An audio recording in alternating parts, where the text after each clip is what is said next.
Bonjour à tous. Donc, suite à la partie cours Maven, une petite démo rapide justement là aussi pour démystifier et essayer de rendre ça concret. Donc par exemple, quand on va vouloir démarrer un projet avec Maven, bah, au lieu de faire un new Java project, donc là je fais la démo sous Eclipse, on va par exemple pouvoir faire sous Eclipse, lui dire moi ce que je veux faire c'est un projet Maven. Et donc ce que ça va changer, c'est que à l'initialisation, il va venir nous demander, la première chose qu'il va nous demander, c'est l'archétype qu'on souhaite utiliser. L'archétype, vous souvenez, c'est le template de projet par défaut qu'il va utiliser. Donc là, j'en ai pas mis énormément. Mais évidemment, si j'allais configurer d'autres catalogues, je pourrais avoir d'autres archétypes. Donc là, je vais prendre celui qui est en gros, le Hello World Java de base, le Maven Archetype Quick Start, qui va me permettre de démarrer là-dessus. Donc, je vais devoir les préciser quand je crée un projet, bah, la partie group ID, artefact ID, qui sont les deux caractéristiques importantes du projet, et puis une version. Et donc là, par défaut, je dis OK, là, ça démarre juste, il s'appelle 000 snapshot. Et puis comme il va générer du code, je vais lui dire par défaut, tu mets ce code-là dans FRistic M2 Demo Maven 1. On peut très bien choisir un autre nom de package. Il n'y a pas forcément de relation entre le groupe ID et l'artefact ID. Je fais un peu ce que je veux sur cette partie-là. Qu'est-ce que je récupère au niveau de ce projet qui a été généré? Donc c'est un bête projet Java pour vue d'Eclipse. Donc il a bien un main où il va nous dire Hello World. Là-dessus, je peux utiliser Eclipse comme j'ai l'habitude d'utiliser Eclipse. C'est-à-dire que je peux faire un runAs Java application. Je n'ai pas besoin de Maven pour démarrer l'application nécessairement. Si je veux créer une classe, je peux tout à fait créer une classe A là-dessus, pas de différence. Par contre, je vois qu'à la racine de mon projet, j'ai bien ce fichier pom.xml qui était mon descripteur de projet, dans lequel je vais retrouver au départ mon groupe ID, mon artefact ID, ma version, le packaging, des propriétés du projet et puis des dépendances. La seule dépendance que j'ai au départ, c'est une dépendance version unit, parce qu'à la génération du projet, il m'a aussi généré un test de base qui dit que test app assert true égale true. Donc évidemment, si je run ce test en lui demandant run as unit test, ouf, tout va bien, le seul test passe, oui, true est bien égal avec true. Quel est l'intérêt d'avoir utilisé Maven là-dessus? Bah, l'intérêt, c'est qu'imaginons que je trouve un exemple de code qui m'intéresse, qui me permet de générer un PDF. Et je me dis, ah bah moi, dans mon projet, j'ai besoin de générer un PDF. Donc, j'incorpore ce code.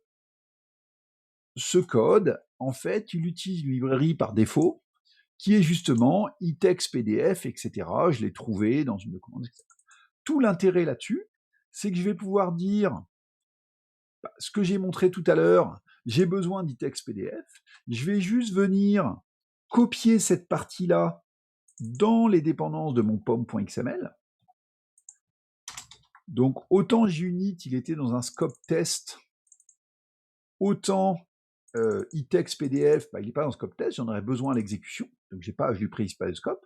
Qu'est-ce qu'il va avoir fait quand j'ai rajouté ça?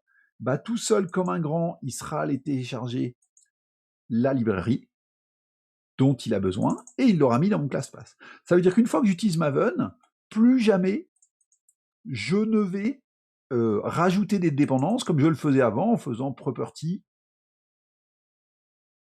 Java Build Pass, librairie, adjar, etc. Plus jamais je vais faire ça. Dès que j'ai besoin d'une dépendance, je vais passer par Maven. Imaginons que j'ai besoin d'une dépendance vers SwingX pour faire une application graphique. Je vais pouvoir dire, OK, j'ai besoin de SwingX en version 1.6.1. Bon, là, c'est une dépense un peu vieille, hein, je devrais changer mes références. Je vais toujours pareil, juste la rajouter dans cette partie-là. Il va aller télécharger les dépendances, rajouter, et là, je vois qu'il rajoute quoi? À la fois la dépense à SwingX, mais aussi à Filter et à SwingWorker. Pourquoi? Parce que SwingX a besoin de ces deux dépendances-là. Et donc, j'ai fait un travail, je travaille dessus. Quel est l'intérêt de ça? Bah, je peux avoir mon application qui est là, qui me permet, qui est en gros du code que j'avais attrapé pour générer un PDF. Il y a un main. Bah maintenant, si je run mon main, hop, si tout va bien, tout se passe bien, et si je regarde ce qui s'est passé, il a bien généré un PDF avec un certain nombre d'informations dedans. Je suis très content, j'ai mon projet Java qui marche. Donc ça, c'est pour vous montrer la partie Maven. Si vous regardez la partie comment est structuré le projet, donc là, je vais volontairement ouvrir un répertoire pour vous montrer le projet. Je vois que j'ai bien mon répertoire target. Ça, c'est là où il va mettre tous les résidus de compilation.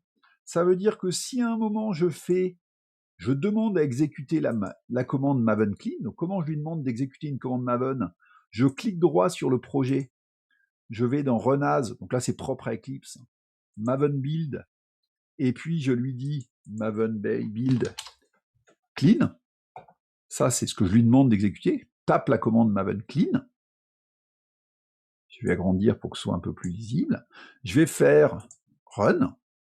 Qu'est-ce qui va se passer quand j'ai fait ça? Bah, il a supprimé le répertoire target. L'intérêt d'avoir Maven, c'est que ce projet-là, j'ai pu le compiler depuis Eclipse, mais je peux aussi tout à fait le compiler depuis en ligne de commande. Comme un grand, il va être capable... Ah, j'ai fait une bêtise. Qu'est-ce que j'ai fait comme bêtise?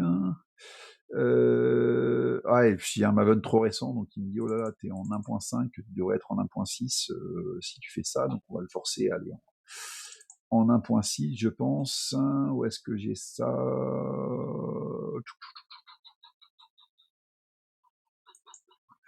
Là, c'est juste que j'ai une version de... Je lui ai pas précisé la bonne... voilà, j'ai un Maven en ligne de commande qui est un peu récent.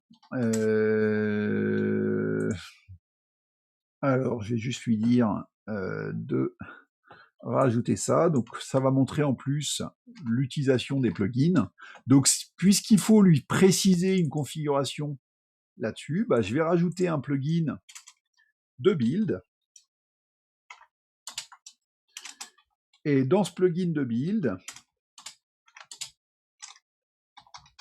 je vais pouvoir lui dire, OK, en fait, pour la partie qui compile Java, compile au moins en Java 6. Si tout va bien, si j'ai pas fait de bêtises, on voit bien qu'il passe la phase de compile, la phase de test, etc. Il est content. Et donc, je pourrais aussi tout à fait l'exécuter depuis cette partie-là, la ligne de commande, avec le class pass qui est bien exécuté, etc. Donc, tout l'intérêt, eh ben, c'est que j'ai explicité à la fois les dépendances dont j'avais besoin, et puis je peux mettre des plugins liés à des tâches, à des tâches de build particulières à faire au sein de mon projet. OK? Donc, une des choses que je vous ferai faire aussi, donc là, ce qu'on voit, donc là, je fais juste une petite anecdote aussi pour Eclipse. Je vous disais, l'intégration Maven Eclipse est probablement la plus mauvaise au niveau des IDE. On voit que là, il me met un petit point rouge et en fait, il est perdu. Pourquoi il est perdu? Parce que j'ai modifié le pom.xml et il dit, oh là là, je suis perdu. Donc, très régulièrement, à Eclipse, il faut lui dire, mets-toi à jour. Et en gros, relis le pom.xml et fais-lui confiance. Et hop, dans ce cas-là, j'ai pas d'erreur. Donc ça, c'est une petite astuce au passage pour ceux qui utiliseront Eclipse.